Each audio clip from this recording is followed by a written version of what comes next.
You will be fired if you do not close the deal. Margaret, the sales rep, irresponsibly said this and shoved the documents at me. Using the word fired was probably her way of showing off her authority as the boss's daughter. As someone from the quality control department, I glanced over the thrown documents. Got it. I'll do my best. Good luck with that. Margaret laughed mockingly. She's the one who's been harassing me all along. Despite the age gap that makes her young enough to be my daughter, she's been targeting me for some reason, and I've endured her baseless accusations. But this is my breaking point.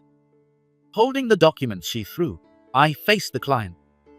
Later, a deal worth $3 billion was finalized. Seeing this, she was shocked and deeply unsettled. When did you? How did you? She still doesn't get it. How arrogant and selfish Margaret, the boss's spoiled daughter, is, glaring at me with her narrow-minded ignorance. I never thought I'd see the day when she would break down in tears in front of me. My name is Charles Taylor.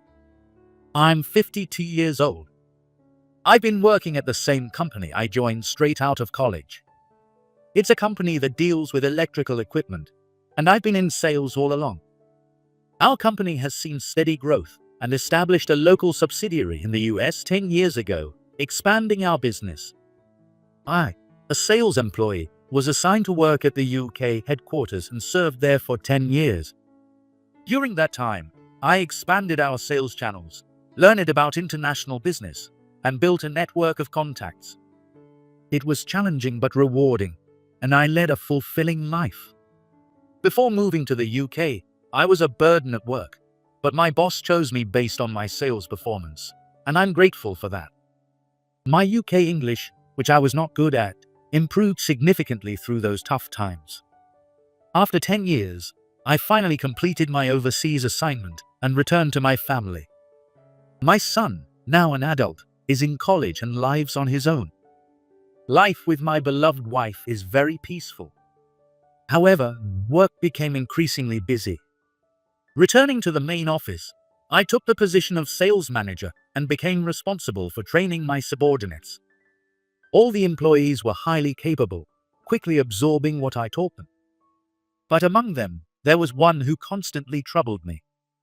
Manager Taylor, I'll be taking a day off tomorrow. Margaret again. I have an unavoidable appointment tomorrow. Using paid leave is a right for employees. She had already exhausted her annual paid leave. But no matter how much I warned her, she wouldn't listen.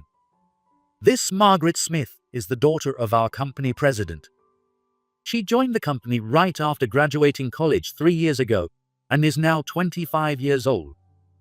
As a sales rep, she is under my supervision.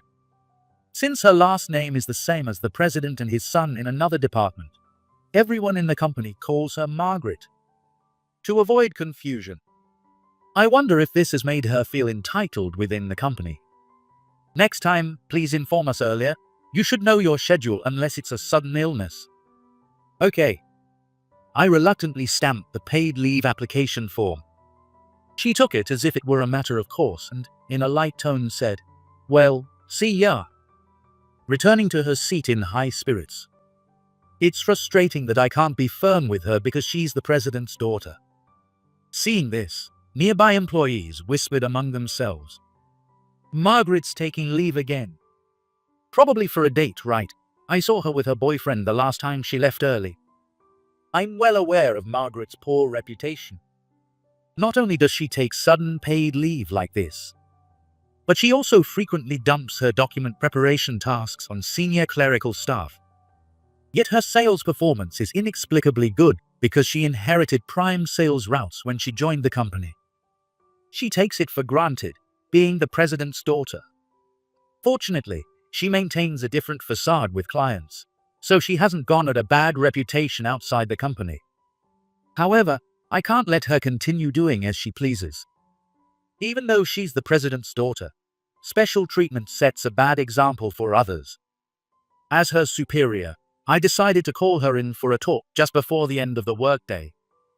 "Do you know why I called you in, Margaret?" "What? No idea." We faced each other alone in an empty conference room. Seeing her half smiling, I firmly told her, "Your behavior towards other employees is extremely selfish. As a professional, you must follow the rules." I felt like an old man giving a lecture, but I started anyway. However, Margaret didn't seem to listen at all. In fact, she did something completely unexpected. Just when I thought she was quietly listening, she suddenly screamed, "Stop it, Manager Taylor." "What?" Stunned, I watched as Margaret unbuttoned one or two buttons on her shirt, deliberately making it look disheveled.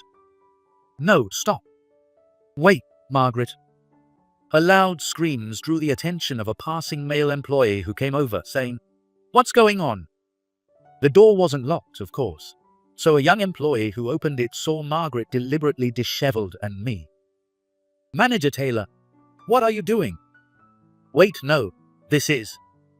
I immediately realized this was a bad situation, but Margaret beat me to it and cried to him. "Manager Taylor is awful. He suddenly called me here and said, 'I'll teach you what work is,' and then forced me. My close is." I was so stunned I couldn't speak. The male employee who came in was visibly shaken by the strange atmosphere. He had joined the company while I was overseas, so we didn't know each other well. He glared at me with an angry expression. "Manager Taylor, how could you do such a thing?" "No, this is a misunderstanding. Actually, it's a false accusation." But no one was listening to my side. I regretted being alone in the conference room with her. In the end, I was separated from Margaret and had to have a meeting with the chief of headquarters. "I can't believe you would do such a thing." "I didn't do it. It's completely false." "I think so too, considering it's Margaret we're talking about." My supervisors and colleagues who knew me well thought it was likely a lie on her part. However, some employees who didn't know me or Margaret's true nature well were skeptical. Because of this incident, I was viewed with suspicion. Some old acquaintances even thought I had changed after returning from United Kingdom, which deeply depressed me. In the end, given the current climate, I was transferred from the sales department to the quality control department. Having dedicated my career to sales, I suddenly found myself in an entirely different field. Of course, I wasn't a manager there and held no position of authority. In other words, it was a demotion. I was shocked by the treatment I received upon my return. One day, I passed Margaret in the hallway. She gave me a faint smile and whispered just loud enough for me to hear, "Good luck starting over in the dull quality control department." Why does she treat me so harshly? With no idea why, I could only grit my teeth and watch the president's daughter walk away. In my new assignment to the quality control department, I found myself among a small but highly capable team. However, most of them were young and unfamiliar to me. It seemed the recent incident had spread, and I felt their scrutinizing gazes upon my arrival. Thinking about how everyone perceived me left me feeling gloomy. Among them was Daniel Smith, Margaret's brother. Unlike Margaret, Daniel was a quiet and reserved young man. As the expected future president, he was currently learning in the quality control department. Daniel warmly welcomed me from the start, and I felt a sense of relief thanks to him. One day, while working late with Daniel, I decided to ask him, "Daniel, you're aware of the incident between Margaret and me, right? Doesn't it bother you to work with someone like me?" Daniel gave a wry smile. "That was probably one of Margaret's lies, wasn't it?" "Yes, but do you believe me? I've heard about you from my father. I know how much you've done for the company and about your character, and also that you're a devoted husband." Being called a devoted husband by him made me a bit embarrassed. Daniel continued, "I know Margaret well too, since she's my sister. I'm really sorry for what happened. It's terrible that you have to go through this because of her." "No, it can't be helped. I understand that the company had to take action for the sake of the other employees. Awareness of compliance and harassment is very different now compared to the past. Given that Sun's company has become a global enterprise, I understand the necessity of the measures taken, though it was painful to be targeted by Margaret. Daniel apologized repeatedly, even though it wasn't his responsibility. After working with you in the same department, I've realized you should return to being the sales manager. I don't understand why Margaret would do such a thing. Daniel, do you have any idea why Margaret is so hostile towards me? No, I don't. I see. I thought I saw Daniel's eyes waver for a moment, but I couldn't ask him any further. For now, I just have to work hard in this department. A few months later, just as I was getting used to the quality control department, the sales manager suddenly approached me. It seemed that the next client meeting was with an old and important contact of mine, and they wanted me to assist. Margaret was the current representative for that client, which meant I had to accompany her. Is it okay for me to go with her? I asked. The sales manager, who was once my subordinate, looked tired and said, I don't believe you did what they said. And Margaret has been acting even more recklessly since then. She's been wasting travel expenses, slacking off on outside visits. He looked at me pleadingly, clearly worn out. This next meeting is too important to leave in her hands. But I'm swamped with other tasks, please. I need your help, just this once. Given his earnest plea and the fact that he still believed in me, I couldn't refuse. I agreed to accompany Margaret to the meeting, feeling motivated to be back in sales. I began preparations for the meeting, but I struggled to get any materials from Margaret. Despite my repeated requests, she never provided the necessary information. The day of the meeting arrived, and I still hadn't received any documents from her. She probably planned to lead the negotiation herself. I thought I would assist her and provide support when needed. But while waiting for the client in the meeting room, she suddenly threw the negotiation documents at me. Here, these are today's materials. Good luck. What? What do you mean, what? Why do you think you're here today? Remember, if you don't close the deal, you're fired. I was stunned by her words. Did she bring me here with the intention of sabotaging me? By withholding information, she wanted to mock my struggles during the negotiation. Such childish and petty harassment. I glanced through the documents she handed me and calmly said, Understood. I'll do my best. Good luck with that. Does she think I can't handle it? Her attempt to ruin this crucial meeting filled me with intense anger. Negotiations are a battlefield for salespeople. I couldn't understand or accept defiling such a sacred ground. Having dedicated myself to sales. After a while, the client representatives entered the meeting room. It was the purchasing manager and the president. I straightened up and greeted them. Thank you for taking the time to meet with us.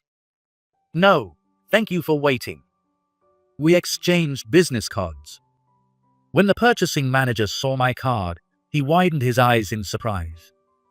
Charles is now in quality control. You used to visit us often as a salesperson. Yes, I'm currently studying product quality. Today, I'm here to assist Smith. Still studying. That's so like you, Charles. Those were tough times, weren't they? They say you should embrace hardships when you're young, but I've had enough of that. Next to me, Margaret looked confused, unaware of our history. Ignoring her, I smiled warmly at the familiar faces of my old clients. Here at Sons Company, a B2C business selling everything from electrical equipment to furniture and clothing, our partnership has been long-standing. We supply them with electrical equipment, and it's a relationship filled with many memories. It dates back to when I was 35, long before my overseas assignment.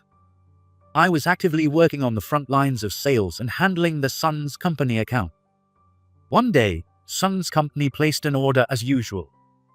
At that time, we still took orders by phone as well as by email. However, during a phone order, I misheard the quantity and ended up with a significant shortage. Realizing my mistake too late, I had to ask for an extension on the delivery date, causing them great inconvenience. Despite this, Sons Company graciously acknowledged that placing orders verbally was part of the problem, and shifted to primarily using email for orders. This change led to a more efficient electronic ordering system and significant improvements within our company's internal processes. The president called it a blessing in disguise and laughed, and Sun's company continued to work closely with us. His words proved true. I recall how both the president and my superiors mobilized to help fix the situation. While they scolded me, they also supported me and dealt with the problem effectively. When they later turned the incident into a funny story, I was incredibly grateful. That's why I feel indebted to Sun's company. Driven by a desire to excel in sales, I eagerly accepted overseas assignments. The negotiations between our now global company and Sun's company, which had also expanded its sales channels, had grown in scale compared to the past. The new product we presented this time promised annual sales of $200 million if we met our desired order quantity. "This is an excellent product. It's something entirely new," remarked Sun's company's president, showing interest in the product details. "Yes, we are very confident in it," I responded. Margaret, however, sat silently throughout the meeting, her face lacking any confidence. It seemed she couldn't even attempt to contribute. Naturally, she hadn't studied the clients or the product at all. In the end, Sun's company signed a contract that far exceeded our expectations, amounting to $300 million in sales. Feeling the undeniable success of our presentation, I mentally pumped my fist. This is why I love sales. "Thank you. We look forward to working with you," I said, thanking him. Sun's company's president also addressed Margaret. "Smith, right? You should learn a lot from Charles. I have high hopes for you," the president said kindly. "Yes," she replied, biting her lip in frustration. He must have misunderstood, thinking she was my successor. Despite the kind words, Margaret was visibly upset. As soon as we left the client's office, she lashed out at me. "How did you manage to?" She hadn't provided me with any information about the product we presented today. But I had smoothly handled the negotiation, leaving her confused. I sighed and explained. "Do you think I would come to a negotiation without gathering information? The sales manager provided me with everything I needed." It was an obvious step, yet she hadn't anticipated it. Glaring at me in frustration, she stormed off. "I'm taking a taxi back." She flagged down a taxi and got in. I still couldn't understand why she disliked me so intensely. This time, I felt vindicated. Feeling refreshed, I returned to the office on the train, brimming with confidence. The $300 million contract quickly became the talk of the company. For once, Margaret couldn't claim credit, and my name was recognized as the key contributor. People began questioning if it was right to keep someone who secured such a significant deal in the quality control department. The atmosphere at the office, which had been skeptical about the troubles between Margaret and me, started to shift in my favor. After all, I had been wrongly accused and continued to work diligently, while Margaret was known for slacking off and having a bad reputation. Finally, the balance tipped in my favor. Can I really return to sales? Yes, the executive meeting decided it's best for you to be in the sales department, and as a manager, of course. Thank you so much. With that, I was reinstated as the sales manager. As I thanked, tears welled up, knowing my perseverance had paid off. Wiping my eyes discreetly, I asked the head of the department something that had been on my mind. "What about Margaret?" "She's been transferred to another department. The president himself had some concerns about her for a while. He apologized to you and suggested we go out for a drink soon." The president said that. Normally, he would want to protect his daughter, Margaret. But he chose to trust me instead. Feeling grateful, I vowed to work even harder in the sales department. Margaret ended up being assigned to the accounting department. There, she often clashed with a strict senior employee who had been with the company for a long time. But since it didn't affect us, things remained peaceful on our end. Back in my seat as the sales manager, I continued to work diligently. Most of my subordinates seemed to trust me, but some were still skeptical. It couldn't be helped. With no new evidence to prove my innocence, I had to gradually rebuild their trust. One day, while I was positively working on this, I suddenly received an email from Margaret asking me to meet her. "I have some concerns in the accounting department that I'd like to discuss," she said. Perhaps she had an issue with a senior employee. Having heard rumors, I was worried and agreed to meet her.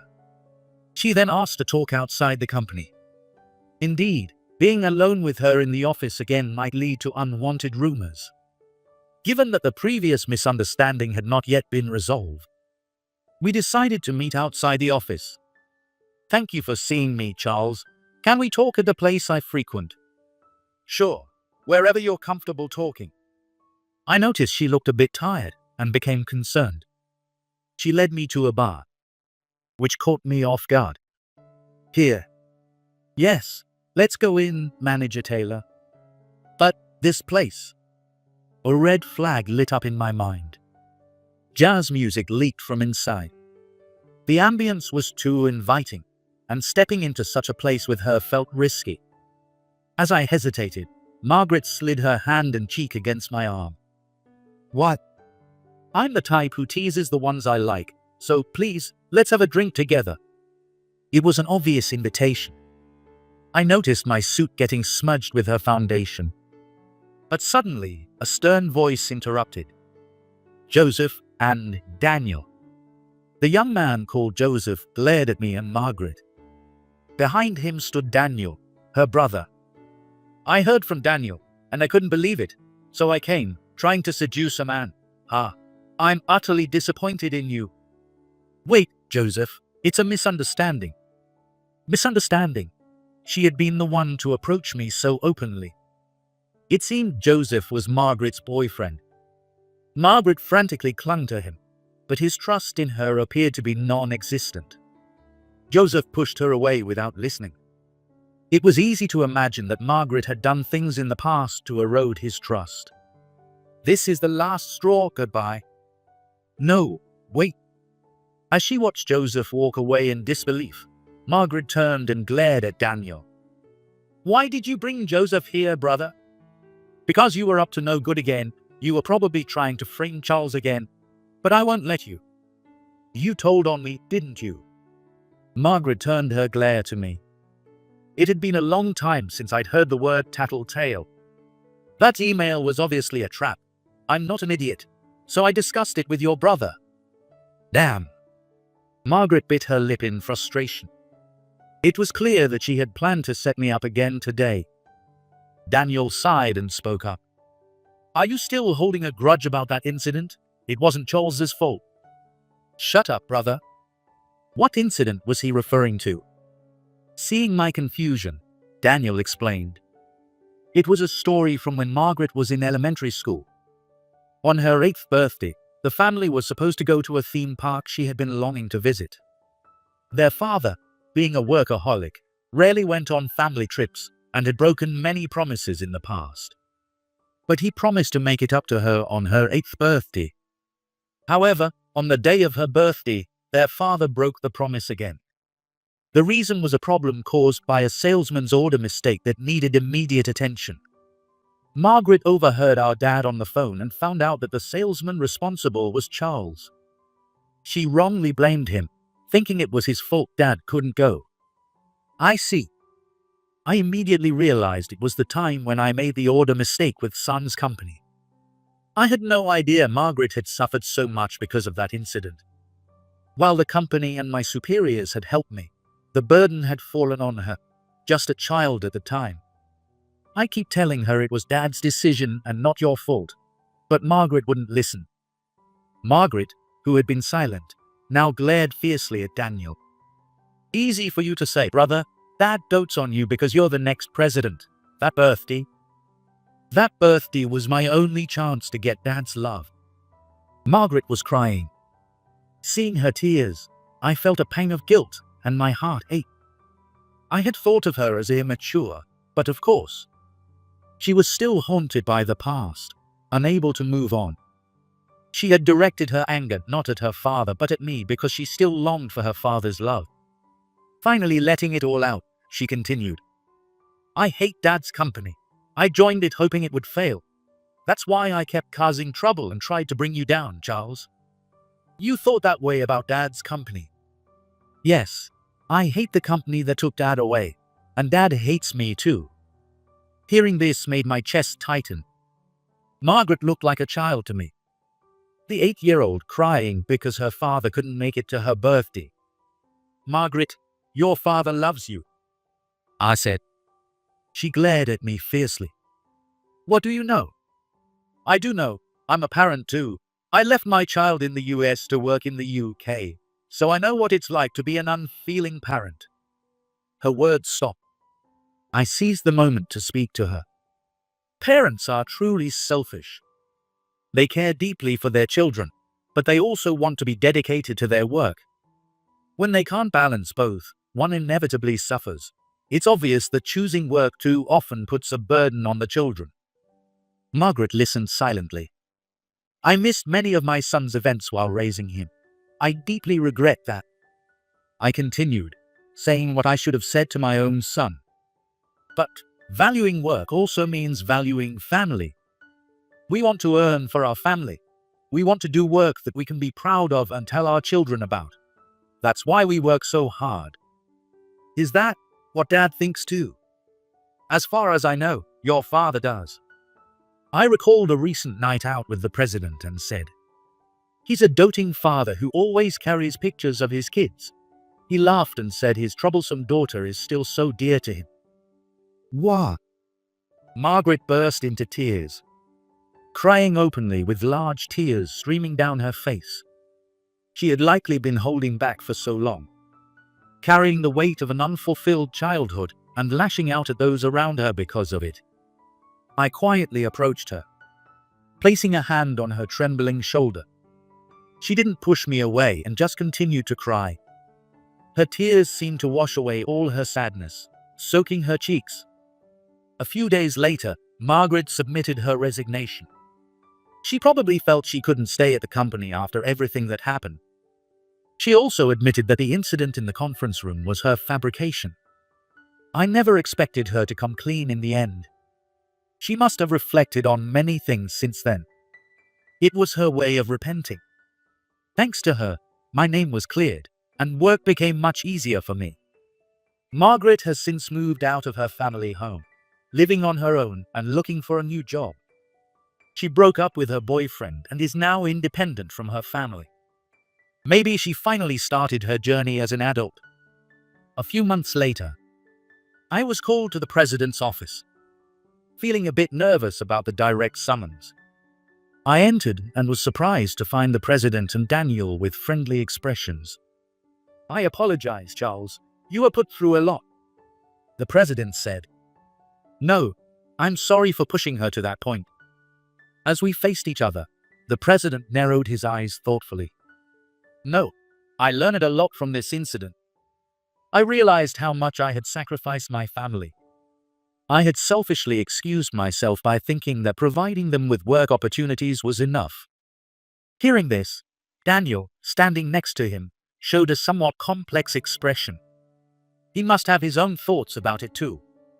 The president glanced at Daniel, who seemed to be holding back what he wanted to say.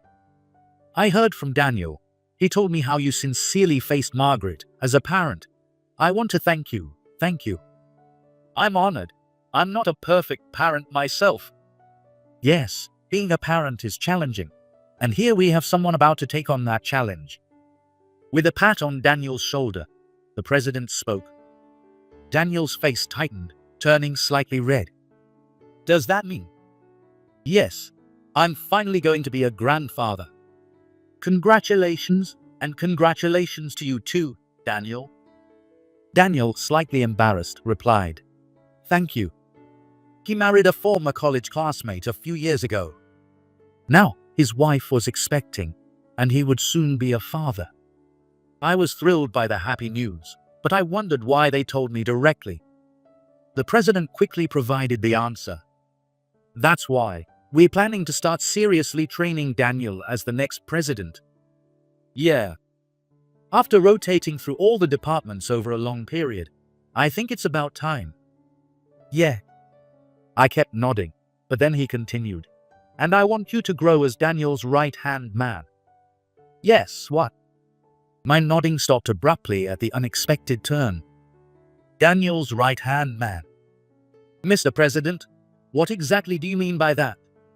When Daniel eventually becomes president, I want someone trustworthy to be the executive vice president or senior managing director. Based on your performance and how you handled the recent situation, I believe you are the right person for the job. Me?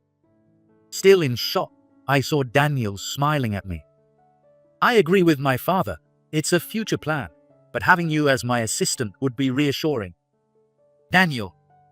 Their words left me astonished. They both valued my work on the front lines of sales. My heart swelled with emotion. Memories of my relentless hard work since joining the company. The mistakes that caused trouble, and the 10 years in United Kingdom flashed through my mind. All my efforts had been recognized. I couldn't be happier. Filled with gratitude, I was very thankful and said, "Thank you, I look forward to it." From now on, I would start by getting used to my new role as the chief manager. Even after leaving the president's office, I couldn't believe what had happened. I stood there in a daze for a while, then quickly pulled out my phone. "Hello, it's me." Guess what? The person on the other end was my wife. I was so happy to share the news, and she rejoiced with me. She had raised our child alone for 10 years. It was her support that allowed me to reach this position. And then, by the way, how about we go on a family trip soon? Just the three of us. My son must have been holding back as well. Since I returned, he had been acting politely, but I knew he must have bottled up feelings. It was Margaret who made me realize this. It may be late, but I want to sincerely face my beloved child. My wife was thrilled with the suggestion. Her joy, even greater than before, made me even happier. After ending the call, I carefully placed the phone, my connection to my family, into my chest pocket.